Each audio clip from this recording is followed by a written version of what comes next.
ذلتوں کے مارے لوگ، دوسرا باب۔ اس زمانے میں کوئی 1 سال ہوا میں کچھ رسالوں کے لیے کام کر رہا تھا، مضامین لکھتا تھا اور مجھے پکا یقین تھا کہ ایک نہ ایک دن کوئی اچھی سی بڑی سی چیز لکھ لوں گا۔ ان دنوں میں اپنے بڑے ناول کی تیاری کر رہا تھا، لیکن حاصل کیا ہوا کہ اب میں ہسپتال میں پڑا ہوں اور بظاہر ایسا نظر آتا ہے کہ جلد ہی میرا خاتمہ ہونے والا ہے۔ جب خاتمہ بالکل قریب ہی ہے تو سوال پیدا ہوتا ہے کہ یادداشتیں کیوں لکھوں؟ مجھے اپنی زندگی کا پچھلا سال ہر وقت بے اختیار یاد آتا رہتا ہے، جو اتنی مصیبت سے کٹا ہے۔ جو کچھ گزرا ہے سب کا سب لکھ ڈالنا چاہتا ہوں۔ اگر مجھے یہ مشغلہ نہ مل گیا ہوتا تو میں کوفت سے مر گیا ہوتا۔ ماضی کے یہ سب تاثرات مجھے کبھی کبھی اتنے کچوکے دیتے ہیں کہ ہوک اٹھنے لگتی ہے اور شاک گزرتا ہے۔ قلم بند ہوتے ہیں تو ان میں سکون آ جاتا ہے اور ایک توازن پیدا ہو جاتا ہے، پھر ان میں ہذیان کی شدت نہیں رہتی، خواب پریشان کا سا عالم نہیں رہ جاتا۔ میں تو ایسا سمجھتا ہوں کہ محض لکھ دینے کی بڑی اہمیت ہے۔ لکھنا مجھے تسلی دے گا، تیش ٹھنڈی کر دے گا، مجھ میں لکھنے کی پرانی عادت پھر سے پیدا کر دے گا، میری یادوں کو اور بیمار خوابوں کو کام اور مصروفیت میں تبدیل کر دے گا۔ ہاں، اچھی سوجھی مجھ کو، اور پھر یہ بھی ہے کہ کسی کمپاؤنڈر کو وراثت میں کچھ نہ کچھ مل جائے گا۔ کم از کم اتنا تو ہوگا کہ جب سردیاں آئیں گی تو میرے مسودوں کے کاغذات وہاں کھڑکیوں کے ڈبل چوکھٹوں پر چپکا دے گا۔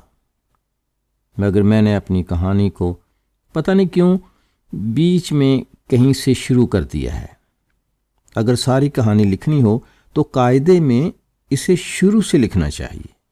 اچھا، تو پھر شروع سے ہی ابتدا کی جائے۔ اگرچہ میری خود نوشت سوانح بہت لمبی چوڑی نہ ہوگی، میرا جنم یہاں نہیں بلکہ بہت دور دراز کے ایک صوبے میں ہوا تھا۔ فرض کیا جانا چاہیے کہ میرے والدین بھلے لوگ تھے، لیکن بچپن میں مجھے یتیم اور لاوارث چھوڑ کر دنیا سے سدھار گئے، اور میں نکولائی سرگیچ اخفیف کے گھر میں پلا بڑھا۔ یہ صاحب قریب کے علاقے کے معمولی سے ذمہ دار تھے، جنہوں نے ترس کھا کر مجھے اپنے سائے میں لے لیا۔ ان کی صرف ایک اولاد تھی، نتاشا نام کی لڑکی، مجھ سے 3 سال چھوٹی۔ ہم دونوں بھائی بہن کی طرح پلتے رہے۔ ہائے میرا بچپن! جب عمر کا 25واں سال ہوا، اس وقت بچپن کی یاد کرنا، اس کے لیے تڑپنا، اور وہ بھی جب 25 سال کی عمر میں آدمی موت کی بستر پر تنہا پڑا ہو، بچپن ہی کی یاد کمال مسرت اور احسان مندی کے جذبے کے ساتھ کرنا، کیا واہیات بات ہے۔ اس زمانے میں آسمان پر سورج کس قدر روشن اور آج کل کے پیٹرسبرگ کے سورج سے کس قدر مختلف ہوا کرتا تھا، اور ہمارے ننھے ننھے دل نشاط اور خوشی سے کیسے دھڑکا کرتے تھے۔ چاروں طرف سبزہ زار تھے، جنگل تھے، آج کل کی طرح بے جان پتھر کے مکان سر پر چڑھے نہیں آتے تھے۔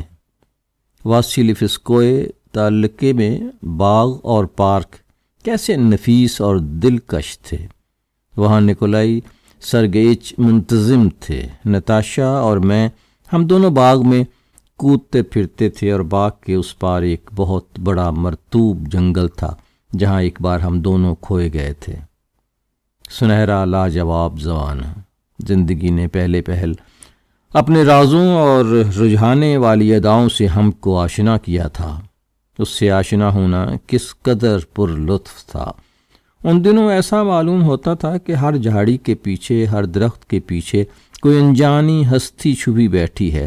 افسانوں کی دنیا حقیقت کی دنیا میں گھلی ملی تھی، اور شام کو جب وادیوں کی گہرائیوں میں کوہرا اتر آتا تھا اور ہمارے زبردست کھڈ کی پتھریلی پسلیوں سے چمٹی ہوئی جھاڑیوں کے مڑے تڑے اور بھورے پودوں کو گود میں بھر لیتا تھا، تو میں اور نتاشا، ہم دونوں ہاتھ میں ہاتھ لیے کھڈ کے کگارے سے نیچے گہرائیوں میں دبے دبے تعجب کے ساتھ جھانکنے لگتے۔ دل دھڑکتا تھا کہ وہ دیکھو کسی لمحے بھی کوئی نکل پڑے گا یا کھڈ کی گہرائیوں میں چھائی ہوئی دھند میں سے لپک کر آ جائے گا۔ اور ہماری آیا نے جن پریوں کی کہانیاں سنائی تھیں وہ بالکل سچ ثابت ہوں گی۔ اس کے بعد بہت زمانے کی بات ہے کہ میں نے نتاشا کو یاد دلایا کہ بچوں کی کہانیاں نام کی ایک کتاب ہمیں ملی ہے، تو ہم دونوں فوراً کیسے باغ کے تالاب کی طرف دوڑے دوڑے گئے اور وہاں میپل کے پرانے درخت کے نیچے اپنی خاص ہری بینچ پر جا بیٹھے، اور بیٹھتے ہی ہم نے الفاسو اور دلندہ پریوں کی کہانی پڑھنی شروع کر دی۔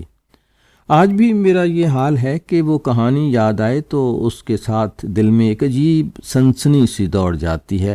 اور ابھی 1 سال کی بات ہے جب میں نتاشا کو اس کہانی کی پہلی سطر سنانے بیٹھا کہ الفانسو اس کہانی کا ہیرو پرتگال کا باشندہ تھا۔ اس کے باپ کا نام تھا دومین رومیرو وغیرہ، تو میری آنکھوں میں آنسو بھار آئے۔ دیکھنے میں میری یہ حالت نہایت احمقانہ معلوم ہوئی ہوگی، اور اسی لیے شاید نتاشا اس وقت کی میری جذباتی شدت پر عجیب طرح سے مسکرا دی، لیکن مجھے یاد ہے کہ اس نے اپنی ہنسی ضبط کر لی اور خود بھی میری خاطر پرانے دنوں کو یاد کرنے لگی۔ بات سے بات نکلتی چلی گئی اور خود اس پر بھی رکت طاری ہو گئی۔ عجب خوشگوار شام تھی۔ ایک چیز کا ہم نے ذکر کیا، دہرایا، پھر یاد تازہ ہوئی کہ جب میں صوبہ کے شہر بورڈنگ اسکول کو بھیجا گیا تھا اور تو نتاشا کس بری طرح تڑپی تھی، اور آخری بار جب میں واسیلیسکائے سے ہمیشہ کے لیے رخصت ہوا ہوں تو کیا گزری تھی۔ اس وقت تک میں بورڈنگ اسکول سے فارغ ہو چکا تھا اور یونیورسٹی میں داخلہ لینے کے لیے مجھے پیٹرسبرگ بھیجا جا رہا تھا۔ اس وقت میری عمر تھی 17 اور اس کا 15واں برس ہوگا۔ نتاشا کا بیان ہے کہ میں اس زمانے میں اس قدر بھدا اور لمبو تھا کہ جو دیکھتا وہی ہنس پڑتا۔ جب ہم ایک دوسرے سے رخصت ہونے لگے تھے تو میں اسے ایک طرف کو لے گیا جیسے کوئی بہت ہی اہم بات کہنی ہے، لیکن زبان تالو کو چپک گئی اور منہ سے کچھ نہ نکلا۔ اسے اب تک یاد ہے کہ میں اس وقت سخت جذباتی ہلچل میں مبتلا تھا۔ ظاہر ہے ہماری گفتگو آگے نہ بڑھ سکی، میری سمجھ میں نہ آتا تھا کہ آگے کیا کہنا ہے، اور وہ شاید میری بات سمجھی نہ ہوتی۔ میں پھوٹ کر رو پڑا اور بغیر کچھ کہے سنے چل دیا۔ بس اس کے بعد میری اور نتاشا کی ملاقات برسوں بعد ہوئی پیٹرسبرگ شہر میں۔ اس کو اب 2 سال ہوئے ہیں۔ بوڑھے نکولائی سرگیچ پیٹرسبرگ میں اپنے مقدمے کے سلسلے آئے ہوئے تھے، اور میں نے انہی دنوں ادبی زندگی کا آغاز کیا تھا۔